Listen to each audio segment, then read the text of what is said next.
ሰላም ጤና ይስጥልን ተመልካቾቻችን የሳቱን ዜናዎች ይዘን ቀርበናል። ከዜናዎቹ ጋር ብሩክታይት ብርሃኑ።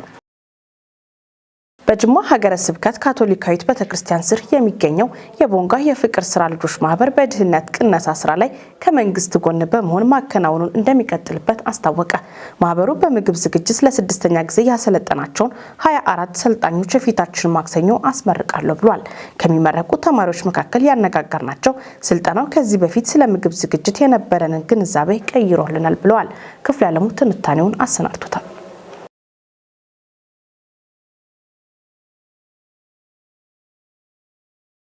በጅማ ቦንጋ ካቶሊካዊት ቤተክርስቲያን የቦንጋ የፍቅር ስራ ልጆች ማህበር አሁን ላይ በምግብ ዝግጅት ለማስመረቅ የተዘጋጀበትን ጨምሮ በ6 ዙር 95 ሰልጣኞችን አስመርቋል። ማህበሩ የምግብ ዝግጅት ስልጠናውን መስጠት ያስፈለገው በምግብ ዝግጅት በኩል ያለውን ክፍተት ለመሙላት እንደሆነ የማህበሩ አባል ሲስተር ብርቄ ማሞ ገልጸዋል። ስንጀምር ከብዙ ቦታ እኛ በካቶሊክ ቤተክርስቲያን በአንድ ቦታ አይደለም የምንሰራው፣ ተዘዋውረን ስለሆነ ሌላ ሀገር ያየነውን የሰራነውን ተሞክሮ እዚሁ ሀገራችን ደግሞ ለመለማመድና ወደ ስራ ለመተግበር ነው። በተለይም የተለያዩ ሙያዎችንም እናሰለጥናለን። በእርግጥ በዚህኛው በምግብ ሙያ ብዙዎች ዝግጁ አልነበሩ መጥቶ ለመማር እና ያንን አመለካከት አስተሳሰብ ለመስበር እንደገናም ያው እዚህ ነዋሪዎችም ስንሆን ብዙ ነገሮችን እንሰማለን እና አቅርቦቱ ኳሊቲ አልጠበቀ መሆኑ እና በዚያ ነው ጋፕ እንዳለ ስላወቅን ያንን ክፍተት ለመሙላት ነው። ዋናው ትልቁ ጉዳይ ቤተክርስቲያኒቱ ከመንፈሳዊ አገልግሎት ባሻገር ዜጎች የራሳቸውን ገቢ መፍጠር እንዲችሉ የምታደርገውን ጥረት ለማስቀጠል እንደሆነ ማክለዋል። የቤተክርስቲያኗ ከመንፈሳዊ ጎን ይህንን ሙያ ብናሰለጥን ይህንን ሙያ እድል ብንሰጣቸው አንደኛ ሀገሪቱ አካባቢያችን ወደ ክልል ደረጃ ከፍ ያለች ስለሆነ ጥሩ አገልግሎት ለህብረተሰቡ ይሰጣሉ በሚል አስተሳሰብ፣ ሌላም ደግሞ ስራ ፈጣሪዎችም እንዲሆኑ ከራስ መንግስትን ከመጠበቅ እንደገና ጥገኛ ከመሆን የራሳቸውን ቢዝነስ መክፈትም ይሁን ተቀጥሮ ለመስራትም ይሁን የራሳቸው ለቤትም ወቅቱ አሁን ብዙ ጊዜ ሰዎች ብዙ ጤና የላቸው ያልተመጣጠነ አመጋገብ ስልት ስለሆነ ለዚያም ለቤተሰብም እንዲጠቅም ነው። አሁን ላይ ለምረቃ ከተዘጋጁት 24 ሰልጣኞች መካከል ያነጋገርናቸው ተከታዩን አስተያየት ሰጥተውናል። ይሄ ስልጠና ብዙ እውቀት አገኝቻለሁ። ከስልጠና ውጭ የምናደርገው ነገሮች የተመጣጠኑ ለጤናችንም ለምግብ ቤት ካስተመራችንንም ለማስተናገድ ብዙ ምቹ አልነበረም። አሁን ከዚህ በኋላ ተግባሬን በትክክል በተማርኩት መሰረት በመወጣት ለግል ጤናዬም ለቤተሰቦችም ለማደርገው የምግብ ዝግጅትም ጥሩ እውቀት አገኝቻለሁ ብዬ ነው ማስበው። ስልጠናው ከጠበቅነው በላይ ነው። በጣም ጥሩ ነው። መስራት ያለብንን ነገር የተሰጠንን ነገር በስርዓት ሰርተን እያቀረብን ነው። አስተማሪያችን ባስረዳችን መሰረት ባየነው መሰረት እየሰራን ነው። በጣም ለየት ያለ ነው። እዚህ ጋር ያሉ ግብአቶች በጣም የተለዩ ናቸው። ማናቃቸውን ግብአቶች አውቀናል። አሁን የተለያየ ዝኩኒ ደበርጃን ምናምን የሚባሉ ነገሮችን አውቀናል። ኬክ እንጋግራለን። ኬክ አዘገጃጀት አለ። ብዙ ጁሶች አሉ። አትክልት አዘገጃጀት እነሱን እናዘጋጃለን። ኢንተርናሽናል ምግብ የሚባለው ከኢትዮጵያ ምግብ ውጭ ያለውን ሁሉ ማዘጋጀት እንችላለን። እዚህ ስልጠና ላይ ስገባ በጣም ደስ ብሎኝ ያገኘኋቸው ብዙ ነገሮች አሉኝ። ብዙ ነገሮች በቤታችን ያለ ማንጠቀማቸው ብክነት ብለን የምንጥለው በጣም ብዙ አለ። ከካይዘን ጀምሮ እዚህ ስንመጣ ከካይዘን ጀምሮ እስከ ምግብ አቅርቦት አሰራር አዘጋጅተን ብዙ ተምረናልና ሁሉንም እና በወጣቶች ስመጣ ብቻዬን ነኝ ብዬ ፈርቼ ነበር። እውነት ለመናገር ብቻዬን ነኝ ብዬ ፈርቼ ነበረ። ጋሼን አይቼ ጋሼ ለኔ ምርኩዝ ነው የሆነኝ። እሳቸውን አይቼ ጠንክሬ ተምሬ እዚህ ደረጃ ላይ ደርሻለሁ። ብዙ ነገር ነው የተማርኩኝ። ለእኔ ቢዝነስ ማለት ነው። ከዚህም በኋላ ሂጄ ቤት ይሄን ስራ አስፍቼ ከሰራው ብዙ ነገር ነው የሚያገኘው። ቢዝነስ ማለት ነው ለእኔ ብዙ ነገር አይቼበታለሁ፣ ብዙ ነገር ተምሬበታለሁ። በጣም አሪፍ ነገር ነው። ስልጠናው በጣም ያልጠበቅኩትና በጣም ደስ የሚል ስልጠና ነበረ። የ4 ወር ስልጠና በ2 ወር ከጧት 2 ሰዓት የገባ ነው እስከ ማታ ድረስ እዚሁ ነው የምንቆየው። መምህራችንም ሰለቸን ደከመን ሳይሉ እዚሁ ከኛ ጋር ቁጭ ብለው ምሳቸውን ድረስ ቋጥረው ወጥተው እዚሁ ከኛ ጋር እየበሉ ከኛ ጋር እንትን እያሉ እዚህ ነበር እንሰራ የነበረው። ብክነት ነበረን እኛ በምግባችን ብክነት ነበረን። ትልቁ ነገር ምንም የሚወድቅ ምግብ የለም። በአያያዛችን ብክነት አለን፣ በአሰራራችን ብክነት አለን። በአመጋገባችንም ጭምር ዝም ብሎ ነበረና የምንመገበው። አሁን አፕታይዘር ከሚለው ምግብ ጀምሮ እስከ ላይ በጣም ደስ የሚልና በጣም በጣፋጭ ለሰውነታችን ተስማሚ ለኛ ብቻ ሳይሆን እኛ እዚህ የሰለጠነው ብቻ ሳይሆን ለዓለም ዝግጁ ነን ብለን እናስባለን። ስልጠናውን የሰጡት የሆቴልና ቱሪዝም ባለሙያ ሼፍ የሽመቤት መኮንን ሰልጣኞች በነበራቸው ቆይታ ተገቢውን እውቀት ጨብጠዋል ብለዋል። በምግብ ዝግጅት ዙሪያ ከቤታችንና ከሙያው ጋር ያይዘን ስናየው ምግብ በቤታችን በምናዘጋጅበት ጊዜ የተመጣጠነ ምግብ ላይሆን ይችላል እናዘጋጀው። የምንመገበው ዘመናዊ ላይሆን ይችላል። ነገሩ ሁሉ ነገር ቢኖር ከእውቀት ማነስ የተነሳ እንጀራና ወጥ ብቻ ነው ብዙ ጊዜ የምናተኩረው። አሁን ግን ከአካባቢያችን በሚገኙ ጥሬ ዕቃዎች ተጠቅመን በሰላጣ መልክ፣ በሾርባ መልክ ለሜይን ዲሽ የሚሆኑ ወይም ደግሞ ለዋና ምግብ የሚሆኑ እንደገና ደግሞ ለዲዘርት ወይም ደግሞ የበላነውን ምግብ ለማንሸራሸር የሚችሉ በጣፋጭን በሌላ ስራ ወይም ደግሞ ጣፋጭ ያልሆኑ ምግቦችን በአብዛኛው ሰርተዋል። ብዙ ምግቦች ናቸው የሰሩት። ብዙ ነገር ተምረዋል፣ አጠናቀዋል። ስራቸውን በባህሪያቸው ቆንጆ ናቸው።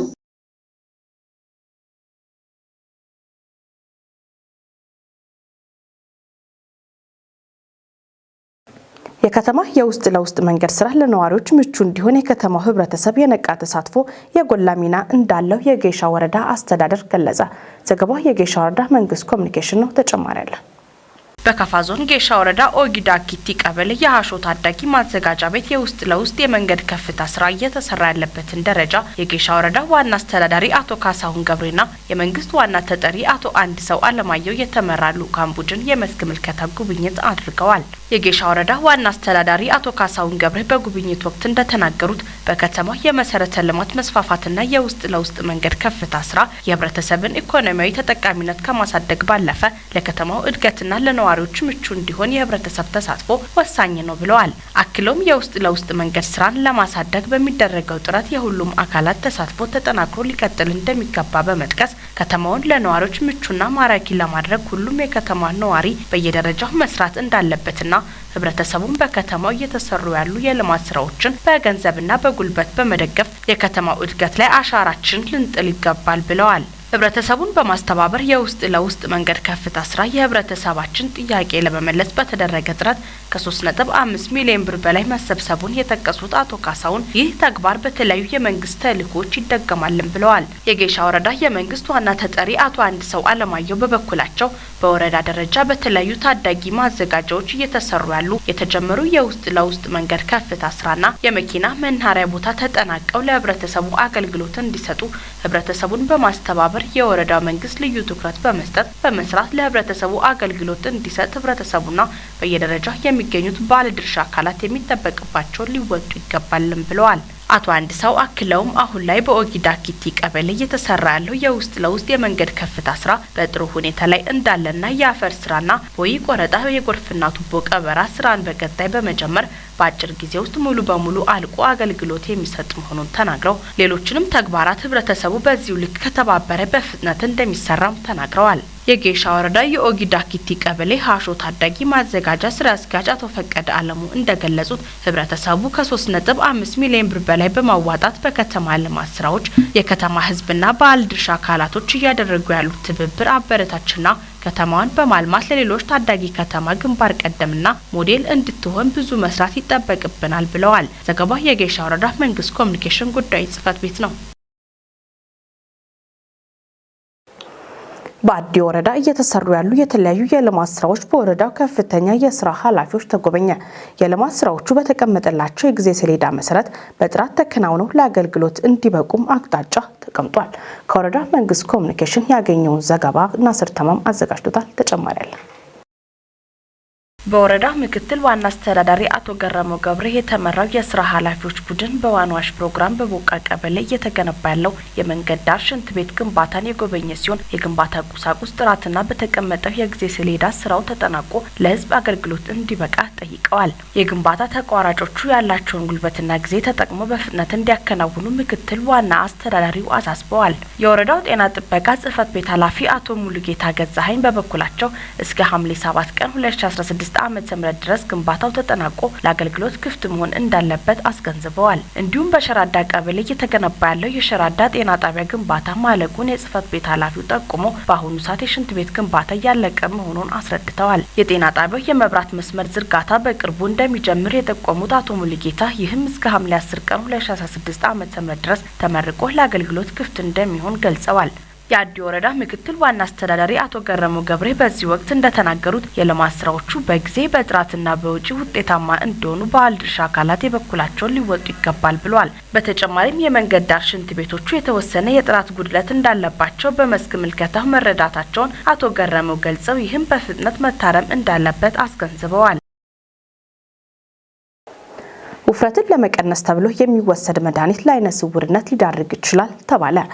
በሰዎች ላይ የሚታይ ፈጣን የክብደት መቀነስ የጎንዮሽ ጉዳት እንደሚያመጣም የጤና ባለሙያዎች አስጠንቅቀዋል። ዘገባው ያል አይን ነው። ቤተልሔም መምሩ። Last year, Americans spent over $50 billion on weight loss drugs like Ozempic and Wegovy. Their popularity and their price are having effects throughout the economy. PBS NewsHour special correspondent and Washington Post columnist Catherine Rampell has the story. ውፍረትን ለመቀነስ ተብሎ የሚወሰድ መድኃኒት ለዓይነ ስውርነት ሊዳርግ ይችላል ተባለ። ከቅርብ ጊዜ ጀምሮ የሰውነት ክብደትን ለመቀነስ በሚል የሚወሰዱ መድኃኒቶችን መጠቀም እየተለመደ መጥቷል። በፍጥነት የሰውነት ክብደት እንዲቀንሱ ያደርጋሉ ከተባሉ መድኃኒቶች መካከል ኦዘምፒክና ዊጎቪ ዋነኞቹ ናቸው። ሃርቫርድ ሜዲካል ዩኒቨርሲቲ በ17000 ሰዎች ላይ በተደረገ ጥናት የዓይን እይታ ችግር እንደሚያደርስ ፍንጭ ሰጥቷል። ቢቢሲ ጥናቱን ዋቢ አድርጎ እንደዘገበው መድኃኒቱ በተለይም የስኳር ህመምተኞች 4 እጥፍ ለእይታ ችግር ተጋልጠዋል። በሃርቫርድ ዩኒቨርሲቲ የጤና ፕሮፌሰር የሆኑት ዶክተር ጆሴፍ ሪዞ እንዳሉት ጥናቱ ለረጅም ዓመታት ሰዎች ሲወስዱት የቆየውን መድኃኒት ተያያዥና የጎንዮሽ ጉዳቶችን እንደሚያመጣ አመላክቷል ብለዋል። እንዲሁም በመድኃኒቶቹ ዙሪያ ሌሎች ጥናቶች እንዲደረጉ ፍንጭ የሰጠ ነው ሲሉም ተናግረዋል። የክብደት መቀነሻ መድኃኒቶቹን የሚያመርተው ኖቮ ኖርዲስክ ጥናቱን አስመልክቶ ባወጣው መግለጫ መድኃኒቶቹን በሚወስዱ ሰዎች ላይ ስለሚደርሱ የጎንዮሽ ጉዳቶች ተጨማሪ ጥናት በማካሄድ ላይ መሆኑን አስታውቋል። ይህ ጥናትም በ2027 እንደሚጠናቀቅ ይጠበቃል ያለው ድርጅቱ አሁን ይፋ የተደረገው ጥናት ውጤት ተጨማሪ ጥናት እንደሚያስፈልገው አስታውቋል።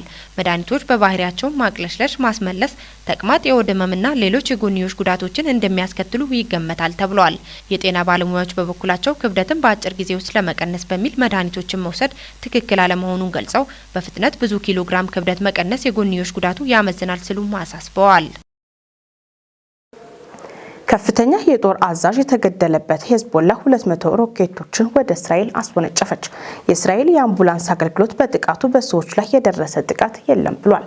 ዘገባው ያላይን ነው። ማርሽ ሴፉ Helping story coming out of Lebanon where Hezbollah sources have told Al Jazeera that they fired a mix of 200 rockets. የሊባኖሱ ሂዝቦላ ታጣቂ የጦር አዛዡን ግድያ ለመበቀል በእስራኤል ላይ መጠነ ሰፊ የድሮንና የሮኬት ጥቃት አድርሷል። ከፍተኛ የጦር አዛዥ የተገደለበት ሂዝቦላ 200 ሮኬቶችን ወደ እስራኤል አስወንጭፏል። የሊባኖሱ ሂዝቦላ ታጣቂ የጦር አዛዡን ግድያ ለመበቀል በእስራኤል ላይ መጠነ ሰፊ የድሮንና የሮኬት ጥቃት አድርሷል። የቅርብ ጊዜ ግጭቶች እንደባለፉት 9 ወራት ሁሉ በድንበር አካባቢ እየተካሄዱ ነው። ቤይሩትና ሌሎች የሊባኖስ ክፍሎች በሁለት ተከታታይ ቀናት የቦምብ ፍንዳታ እየተናጡ ናቸው። የሊባኖስ ብሔራዊ ዜና አገልግሎት እንደዘገበው የእስራኤል ጄቶች በበርካታ የሀገሪቱ አካባቢዎች ጥቃት እያደረሱ ነው።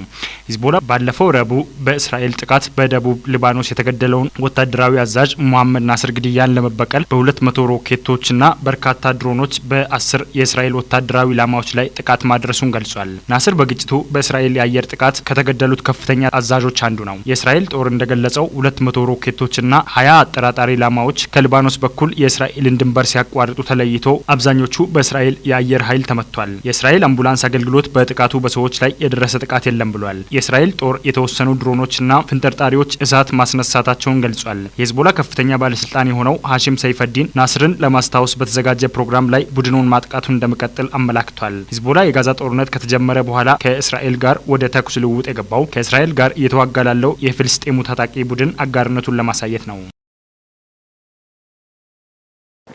ክቡራን ተመልካቾቻችን ከካፋ ቴሌቪዥን ለሳቱ ያዘጋጀናቸው ዜናዎች እስካሁኖቹ ነበሩ። ዜናዎቹን እየመራው እኔ ብሩክታይት ብርሃኑ አብራችሁ ቆይታ አደረኩ።